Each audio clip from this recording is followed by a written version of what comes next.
Recording in progress. En la última reunión que tuvimos, que hablamos del libro de Jueces, miramos las lecciones que Dios nos dio en la vida de Sansón. Recordemos, la vida de Sansón está escrita en el libro de Jueces a partir del capítulo 13 hasta el capítulo 16.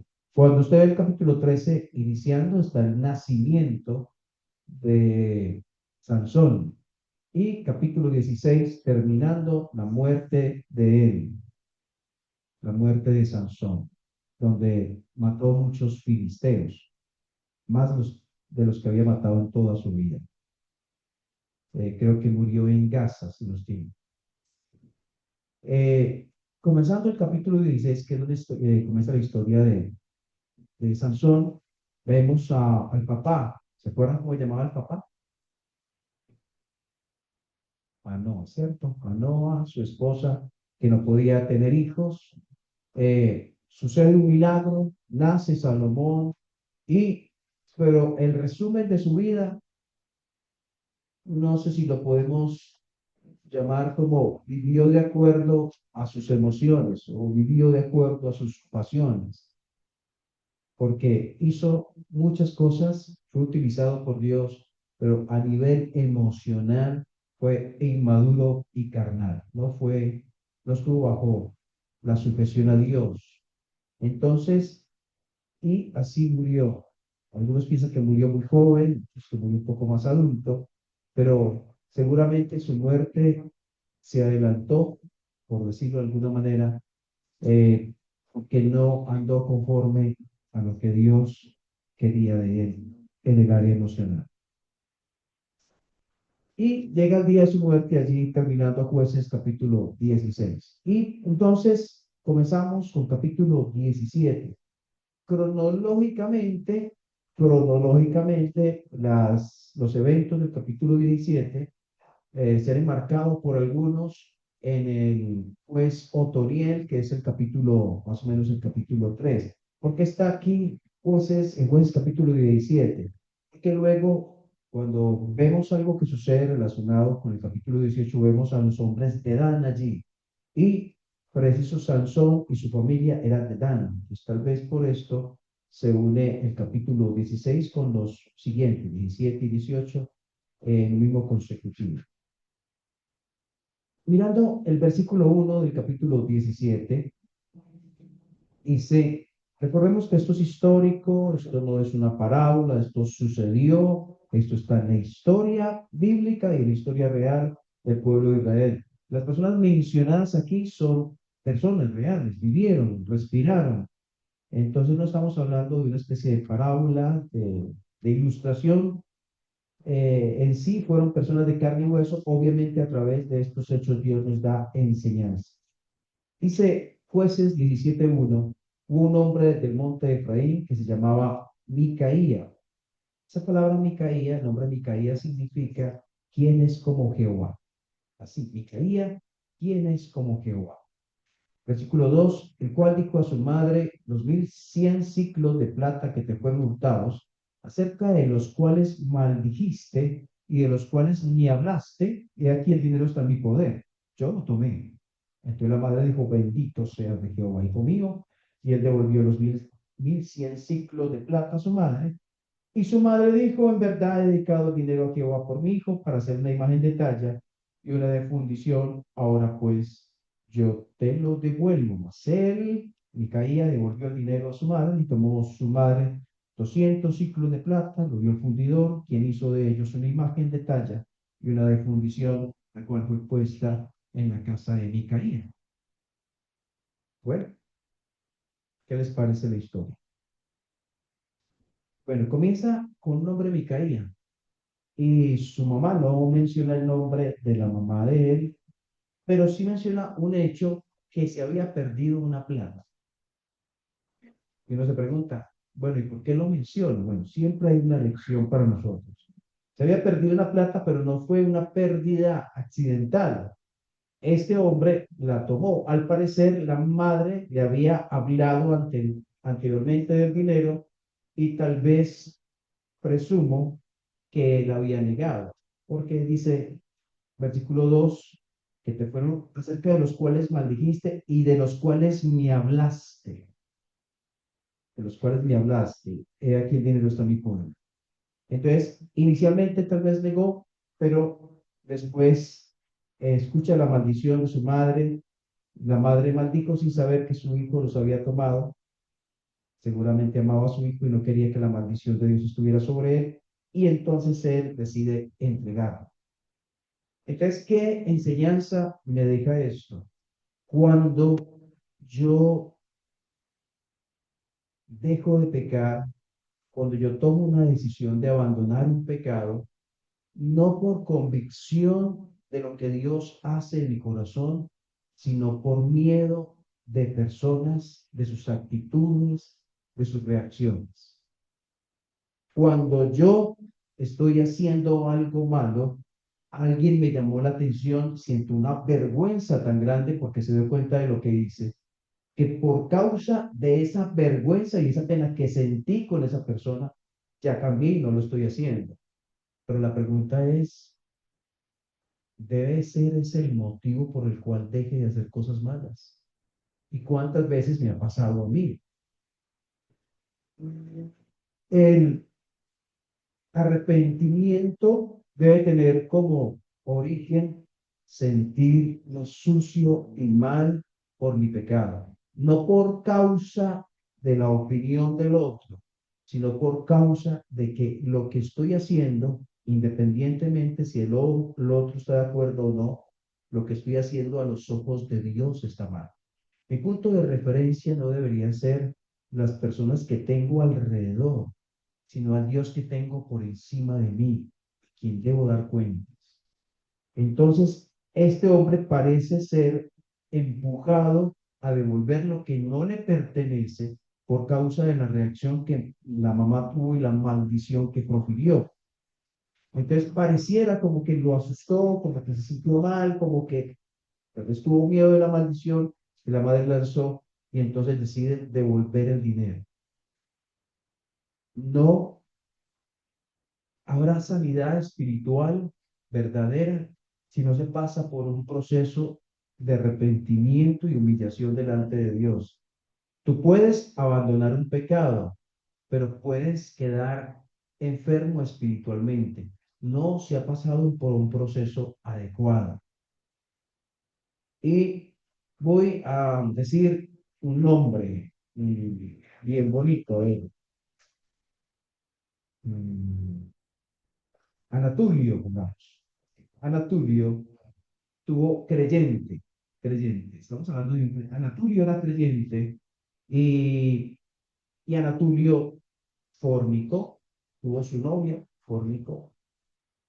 Resulta que él peleó con la novia, él peleó con la novia y ya no siguió fornicando. Bueno, fue bueno, lo vemos desde afuera, qué bueno que el muchacho dejó ese pecado. Ah, Dios mío, qué bueno, qué bueno. Pero cuando vamos allá a las razones, vemos que no fue que se sintió sucio, pecador, humillado, que se sintió vil delante de Dios, sino que fue que simplemente la relación se acabó y ya no está pecando. Entonces no pasó por un proceso de sanidad espiritual debido a un arrepentimiento producido por el Espíritu Santo de Dios. ¿Cómo se va a manifestar eso en el futuro? En que posiblemente, y posiblemente es muy posiblemente, pueda volver a caer en ese pecado del cual ya había caído, porque no pasó por un proceso adecuado de restauración que comienza por el obrar de Dios en mi corazón. No el obrar de la presión social alrededor, no. Eso no produce cambios ni transformaciones ni sanidad espiritual. Lo que produce la sanidad espiritual es el obrar de Dios en mi corazón para que cambie de opinión en mi corazón con respecto a ese pecado que permití, ahora debo aborrecerlo. Y les voy a dar otra ilustración. Este se llama más bonito, se llama Rodolfino. Rodolfino cayó también en pecado delante de Dios. Un hijo de Dios, verdadero hijo de Dios, cayó en pecado. Y la persona con la cual él estaba andando, llegó un momento en que él dijo, tenía la posibilidad de tener, de fornicar, tenía la persona quería el espacio, el momento, pero había algo en su corazón que decía, ya no más. Esto me va a traer gratificación física, pero va a ser desagradable para Dios. Un cambio en la actitud con respecto a ese pecado y de ahí en adelante dijo, no voy más con ese pecado. Y Dios comenzó a obrar y se cortó por completo esa relación, no debido a un problema que hubo, sino debido a la negativa de él firme de ya no más pecar. No porque se peleó con la persona, sino porque quería agradar a Dios. Ya no había desagradado, pero hasta ahí llegamos. De aquí en adelante voy a agradar. ¿Entienden la diferencia? ¿Ven la diferencia? Y aquí encontramos, este hombre devolvió el dinero y seguimos. No, y miren lo que hizo esta mujer, que hizo con ese dinero, hizo una imagen de talla, lo ven allí. Y bueno, interesante. Mire esas cosas como tan contradictorias. Miren el versículo 3. Dice, su madre dijo, en verdad he dedicado el dinero a Jehová. Escuchen esto. ¿A quién dedicó el dinero? Supuestamente a Dios. Lo dedicó a Dios, supuestamente. ¿Listo? Versículo 4. Entonces su madre tomó 200 ciclos de plata y los dio al fundidor, quien hizo de ellos una imagen de talla y una de fundición. Es decir, hizo ídolos. Cuando Dios enseña en su palabra, no te harás imagen, Éxodo 20, no te harás imagen ni ninguna semejanza de la que está arriba en el cielo, abajo en la tierra. No te inclinarás a ellas, ni las honrarás, porque yo soy Jehová fuerte, celoso, bueno, etcétera. Éxodo 24, creo que del 4 en adelante. No te harás imagen ni ninguna semejanza, no te inclinarás a ellos. Y la mamá hizo, primero hizo, lo dedicó a Jehová, y con ese dinero supuestamente dedicado a Jehová, ella hace eh, ídolos. Qué contradicción, qué locura, qué sinsentido cuando yo digo que estoy dedicando algo a Dios, pero a la vez hago con ese algo que estoy dedicando supuestamente a Dios, hago lo contrario de lo que Dios enseña. Y les pregunto si nosotros hemos caído en semejantes contradicciones en nuestra vida. Si nosotros hemos dicho esto es para el Señor, pero con eso que es para el Señor supuestamente he hecho algo que es contrario a lo que Él dice. ¿Lo hemos hecho? Evaluémoslo, pongámoslo delante de Dios. Ah, esto es para el Señor, pero termina haciendo algo con eso que me distancia del propósito de Dios, de la voluntad de Dios, algo contrario a lo que Dios dice. ¿Cuánto de nuestra vida se va en supuestos entregas al Señor de nuestro corazón cuando realmente supuestas entregas a Dios de mi corazón no dejan de ser supuestas y se quedan en supuestas entregas a Dios, no reales entregas a Dios? Estamos llenos de supuestas porque parece, se dice, pero se hace lo contrario. Entonces se dice que es para el Señor y el versículo 4, el camino es totalmente alejado de lo que Dios quiere. Entonces, en esa clase de contradicciones entra el que está en una vida religiosa, pero no una vida realmente a los pies del Señor Jesús. ¿Nos equivocamos? Sí, pero estamos hablando de una contradicción real, donde lo que digo contradice lo que hago. Lo que dice, versículo 3, y lo que hizo, versículo 4. Cuando vemos al Señor Jesús, vemos una completa armonía entre lo que Él hizo y lo que él dijo. Creo que es, no sé si es Lucas, que dice que de todas las cosas que Jesús comenzó a hacer y a enseñar, hacer y enseñar, ambas cosas tenían relación, armonía, correlación. Eh, Así debería ser nuestra vida, ¿cierto? Así debería ser nuestra vida. Entonces, digamos, sigamos, eh, qué locura esta. Sigamos con el versículo 5. Y este hombre Micaía tuvo casa de dioses. Miren esto, increíble. O sea, ¿de qué estamos hablando? Estamos hablando del pueblo de Dios, de Israel. Estamos hablando del pueblo de Dios. Este hombre Micaía tuvo casa de dioses, se hizo efod y terafines y consagró, qué espiritual este hombre, consagró a uno de sus hijos para que fuera su sacerdote, sacerdote personal, ahí en casa. Consagró a uno de sus hijos para que fuera sacerdote. No quisiera yo que mis hijos hicieran el trabajo, sino que ellos vivan realmente para Dios. Consagró a uno de sus hijos para que fuera su sacerdote. En aquellos días no había rey en Israel.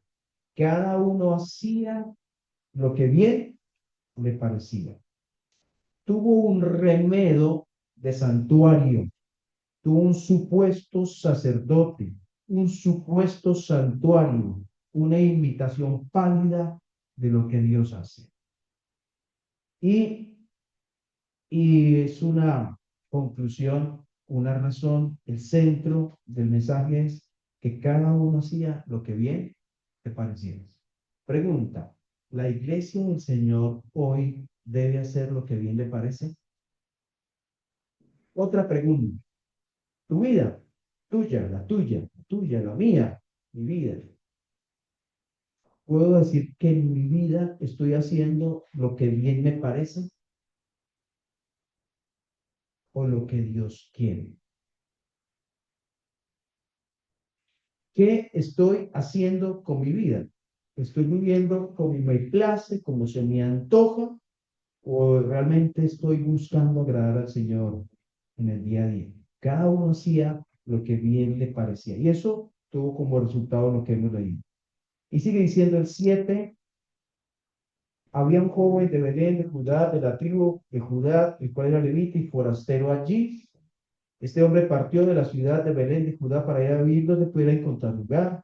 Llegando en su camino al monte de Efraín, ¿dónde llegaría? ¿A qué casa? Donde menos tenía que llegar. Vino a casa de Micaía. Y Micaía, versículo 9, le dijo, ¿de dónde vienes? El levita respondió, soy de Belén de Judá y voy a vivir donde pueda encontrar un lugar. Entonces Micaía le propuso un negocio que le gustó. El negocio fue el siguiente, el versículo 10. Entonces Micaía le dijo, quédate en mi casa, serás para mi padre y sacerdote. Yo te daré 10 ciclos de plata por año, te daré vestidos y te daré comida. Hacemos el negocio y el levita se quedó. Agradó pues el levita morar con aquel hombre y fue para él como uno de sus hijos. Y Micaía consagró, mire este hombre como consagra. Ya había consagrado, versículo 5, a uno de sus hijos, y ahora versículo 12, consagra a otro. Micaía consagró al levita y aquel joven le servía de sacerdote y permaneció en casa de Micaía. Y Micaía dijo, ahora sé, escuchen esto, ahora sé que Jehová me prosperará. ¿Cómo es que dice el hijo del tigre? Cata que no lo vi, ¿cierto? Ah, no, no es así. El hijo del tigre sale pintado. La mamá que había dicho, este dinero lo dedico a Jehová, versículo 3. ¿El que dijo? Versículo 13. Sé que Jehová me prosperará porque tengo un levita por sacerdote. ¿Qué les parece semejante locura que se forma en la cabeza cuando nos alejamos de Dios? ¿Cuántos de los pensamientos que tenemos hoy son totalmente distanciados de lo que Dios quiere? ¿Cuántos son formados por las personas que están alrededor, pero no han sido transformados por Dios y su obrar por su espíritu?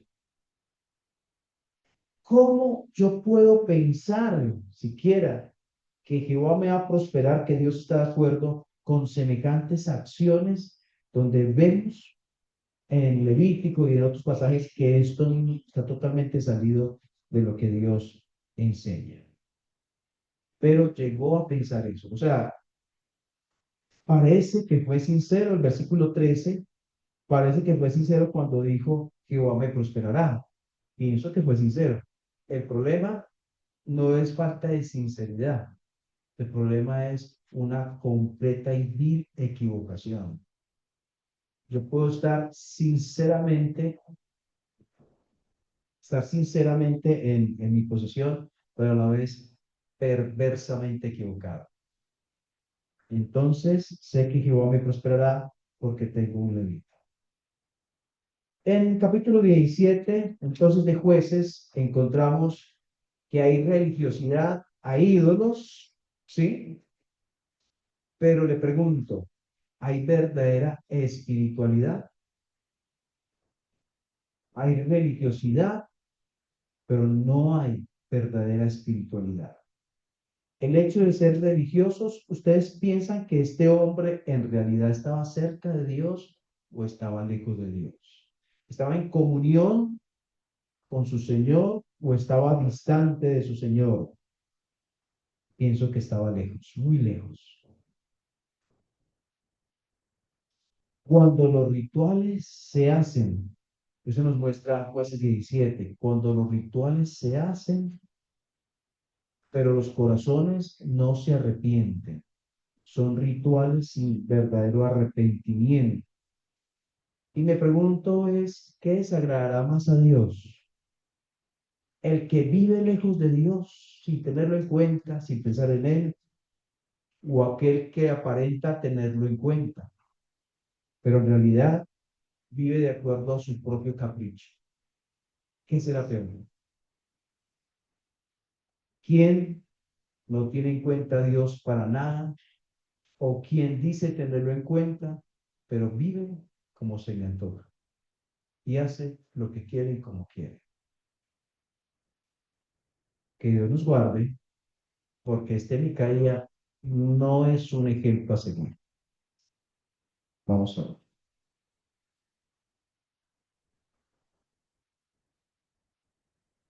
Señor, gracias por tu palabra expuesta aquí,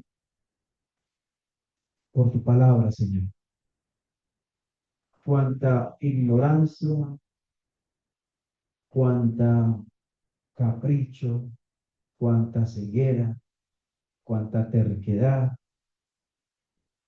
cuánta oscuridad, cuántas tinieblas, cuánta cosa, Señor, hay aquí. Señor, cuando tú has dispuesto en tu palabra la manera, las formas en que los levitas, los sacerdotes y quiénes eran los sacerdotes y el lugar donde se hacía la adoración y todo salido de lugar, de sitio, de forma, de personas, todo sin sentido y a la vez pensar que estoy sirviendo al Señor. Señor, ¿cuántas cosas pueden estar en nuestra vida así? Viviendo como quiero o tratando de cuadrar las cosas como pienso y pensando que estoy sirviéndote a ti con esas maneras, pero a la vez, en realidad lo que estoy haciendo es yéndome por el lado contrario que tú quieres. Ayúdanos, perdónanos, Señor, porque tal cual Micaía era ciego, era un ignorante, también su mamá. Pero cuántas veces nosotros hemos actuado como si no supiéramos y no entendiéramos. Señor, abre nuestros ojos, que podamos identificar, que podamos también abrir nuestros oídos y que podamos oír. Gracias por tu palabra, nuestro Dios, en el nombre del Señor Jesús. Amén.